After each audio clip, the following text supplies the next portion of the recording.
Welcome. I am a lay Shin Buddhist who nevertheless maintains an interest in the broader realm of Pure Land and Mahayana Buddhist teachings. My YouTube channel is called Akala Akala, that is A-C-A-L-A, A-C-A-L-A. In these podcasts, I make a non-scholarly, humble, and sometimes bumbling attempt to explore a particular topic or question related to the wonderful Buddha Dharma. I hope you find them to be of interest. With that said, let us begin. In this podcast, I would like to highlight a particular section, small section, from two different wonderful Mahayana or Great Vehicle scriptures, one being the Lankavatara Sutra and the other being the Awakening of Faith. As far as the Lankavatara, those of you who watch my YouTube channel will know that I actually am almost on the verge of completing an unabridged recitation of the whole D.T. Suzuki translation. And after Chapter 9, which is the last chapter, there's a section called the Sagathakam. I'm not sure how you pronounce it, but basically what Suzuki says in a footnote is that this section consists entirely of verses, and he indicates that it probably was added later into the text. He says the subjects treated are many and varied, including those that have never appeared in the text. The verses, he says, are in a most confused condition, and it is frequently quite difficult to disentangle them and give them a semblance of order. He says the reader may use his own judgment in the matter. Well, there's one particular verse that I want to highlight, but before I do that, let me just give you the sort of introductory verse, where the author of the verses says, "Listen to the wonderful Mahayana doctrine declared in this Lankavatara Sutra, composed into verse gems and destroying a net of the philosophical views." So this gets to the point that, as Suzuki indicates in his studies on the Lankavatara, and as I try to communicate to students that I talk to in various world religion classes, the point being that while the Lankavatara contains many what seem to be philosophical views and metaphysical theories, in reality, the whole point is not at all philosophical. The whole point is spiritual, to help the individual reading the sutra and practicing in accordance with its teachings to get in touch with what is referred to in the sutra as the inner realization of noble wisdom. Well, we're going to set that aside because, of course, that's part of the path of sages, or the holy path, or the difficult path, as Nagarjuna calls it. But again, let's now go to the verse in question. The verse in question is number 141, but before we get to it, let's have a quick look at number 140, where the author says, "The world is everywhere filled with Buddhas of maturity, Buddhas of transformation, beings, bodhisattvas, and Buddha lands." Well, this is partially a reference, although I don't think it's fully fleshed out in this sutra, of the so-called three-body doctrine, the three-body doctrine, the Trikaya doctrine of Buddhahood, where you've got the Dharmakaya, which is the law body or the truth body, and then the Nirmanakaya, which is the form body in human form, such as Sakyamuni Buddha, and in between these two, in a sense, is the Sambhogakaya, or the bliss body, which I think of as the spiritual level of Buddhas and Bodhisattvas that populate the universe, and each of whom has their respective Buddha land. And of course, our main concern and focus is on Amida Buddha, who to my mind is one of these Sambhogakaya Buddhas, who has his Buddha land as being known to us as the Pure Land of Bliss in the Western Paradise. So, again, the world or universe is everywhere filled with these Buddhas and Buddha lands.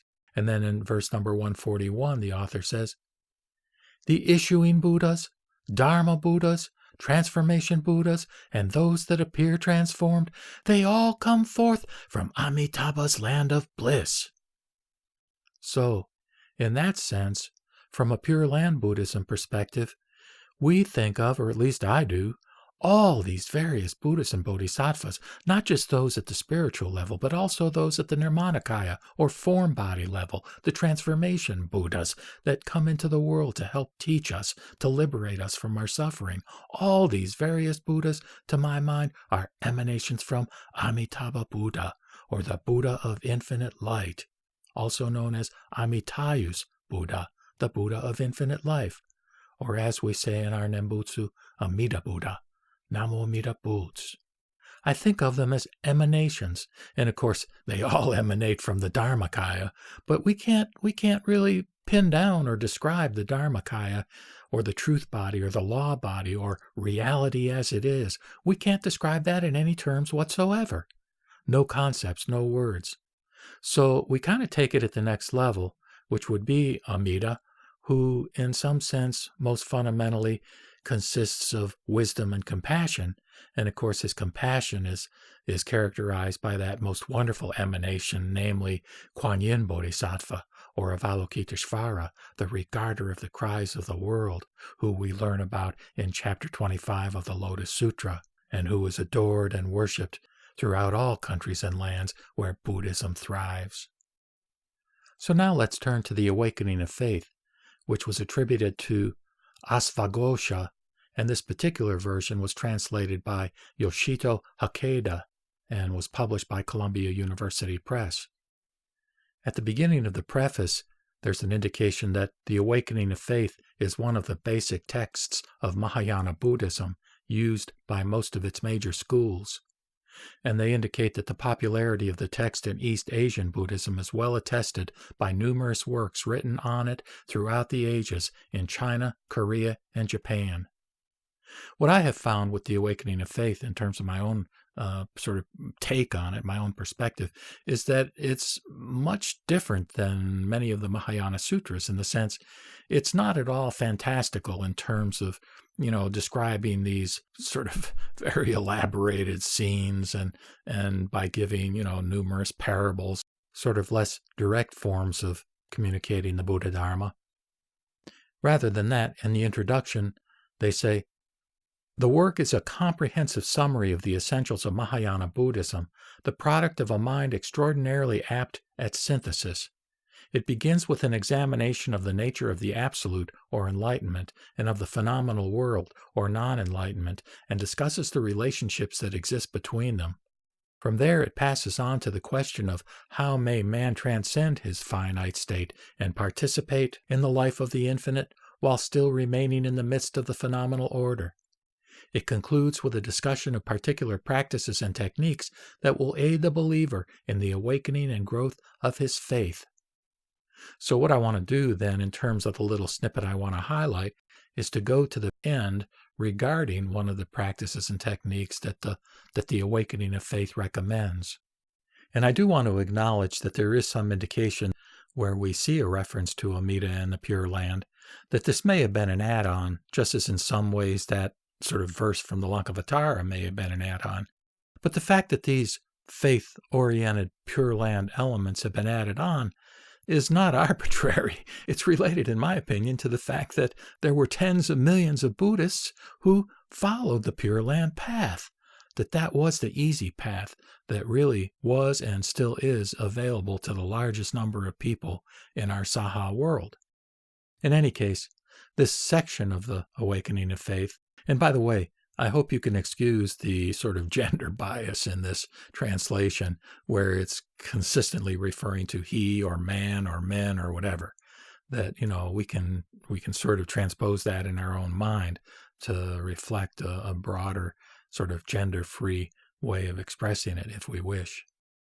So in the practice section, after the focus on the practice of cessation and the practice of clear observation, which the scripture describes as complementary and inseparable, there is a paragraph that refers to Pure Land Buddhism, and it goes thus. Suppose there is a man who learns this teaching for the first time and wishes to seek the correct faith, but lacks courage and strength. Because he lives in this world of suffering, he fears that he will not always be able to meet the Buddhas and honor them personally, and that, faith being difficult to perfect, he will be inclined to fall back. He should know that the Tathagatas have an excellent expedient means by which they can protect his faith. That is, through the strength of wholehearted meditation on the Buddha, he will, in fulfillment of his wishes, be able to be born in the Buddha land beyond, to see the Buddha always, and to be forever separated from the evil states of existence. It is, as the sutra says, quote, "If a man meditates wholly on Amitabha Buddha in the world of the Western Paradise, and wishes to be born in that world, directing all the goodness he has cultivated toward that goal, then he will be born there." Close quote. Because he will see the Buddha at all times, he will never fall back. If he meditates on the Dharmakaya, the suchness of the Buddha, and with diligence keeps practicing the meditation, he will be able to be born there in the end, because he abides in the correct samadhi. So, there we have it from the Awakening of Faith. And of course, that's not Shinran's necessarily interpretation of Pure Land Buddhism, but it is a very broad one that again has had applicability for millions and millions and millions of human beings over the course of history as they have longed for and sought relief from their suffering. Namo Amida Butsu. With that, I will sign off by reciting the Nembutsu in gratitude for being embraced and accepted just as I am by Amida Buddha, never, never to be abandoned. Namo Amida Butsu, Namo Amida Butsu, Namo Amida Butsu.